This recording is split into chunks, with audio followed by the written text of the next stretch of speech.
Shalom Bapak, Ibu, dan saudara-saudara yang kekasih di dalam nama Tuhan Yesus Kristus. Jumpa lagi dengan saya dalam program Relimen, Renungan 5 Menit. Renungan hari ini mengenai kesetiaan.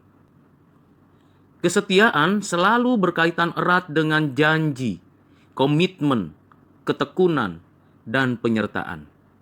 Misalnya saja, suami dan istri yang berjanji di hadapan Tuhan, mengaku setia, dan berjanji di hadapan jemaat untuk tetap setia sebagai pasangan yang kudus, hidup di dalam kebersamaan, membimbing, mendidik, membesarkan anak-anak, sampai setiap anak-anak yang ada dalam keluarganya berhasil, bahkan sampai kematian memisahkan mereka. Para petani dengan tekun, mulai dari memilih benih, menabur benih, menanam, memelihara, dan menjaga, supaya setiap tanaman, tumbuhan, pepohonan menghasilkan dan panen yang berlimpah, agar mereka bisa menikmati hidup yang diberikan Tuhan, dan keluarganya diberkati, dan banyak orang mendapatkan manfaatnya. Para pelatih untuk membimbing dan mendidik anak-anak didikannya, mereka dengan tekun menyertai, memberikan arah, memberikan keterampilan, supaya setiap orang yang dilatih oleh mereka berhasil dan menjadi pemenang. Namun faktanya dalam keseharian kita sulit sekali setia. Ada banyak faktor yang membuat kita gagal. Kondisi sosial ekonomi, uang, ada orang-orang lain yang mendorong tidak setia, si jahat, dan juga kondisi alam, atau kondisi keadaan diri sendiri yang rapuh, yang lemah, yang terbatas.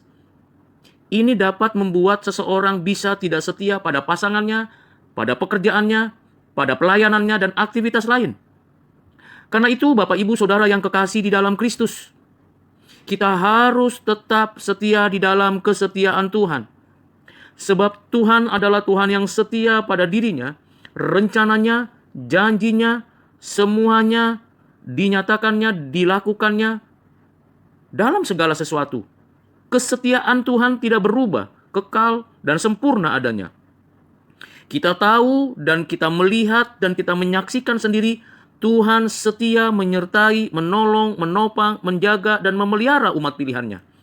Tuhan Yesus Kristus berjanji di dalam Matius 28 ayat 20 bahwa Ia setia menyertai murid-muridnya di dalam pelayanannya, dalam aktivitas melakukan kehendaknya. Yohanes 14 ayat 17 dan 23 memberikan kepada kita pemahaman yang utuh bahwa Bapa dan Roh Kudus juga setia memelihara, menjaga kita, tinggal diam dan berkarya di dalam dan melalui kita. Bapak, Ibu, Saudara yang kasih dalam Kristus, bagaimana kita bisa setia? Ya tentu kita harus setia di dalam kesetiaannya. Kita tidak mengandalkan diri sendiri, kita harus betul-betul mengandalkan Tuhan. Kalau kita bergeser kepada kesetiaan pada diri, cinta uang, cinta segala sesuatu yang duniawi, maka kita akan meleset, menyimpang, tidak lagi setia kepada Tuhan. Dan kalau kita tidak setia kepada Tuhan, adalah tidak mungkin kita sungguh-sungguh setia pada pasangan kita, pekerjaan kita, pelayanan kita, sehingga hasilnya bisa merusak, bisa mengganggu. Setiap kita akan diuji kesetiaannya.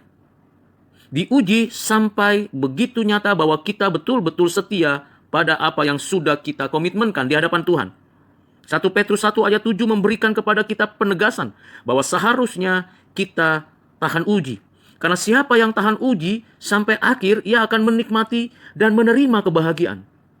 Di tengah kesulitan, kita harus setia melayani Tuhan dan sesama. Di tengah ketidakberdayaan apapun pada diri kita, atau kondisi lingkungan sekitar kita tidak memungkinkan kita bisa setia, kita harus tetap setia bersyukur kepada Tuhan. Mari Bapak, Ibu, Saudara yang kekasih dalam Kristus, kita pupuk karakter yang saleh ini di dalam hidup kita seumur hidup kita. Jangan lagi kita tidak setia kepada Tuhan yang menopang memelihara kita dengan setia. Tuhan Yesus memberkati kita. Amin.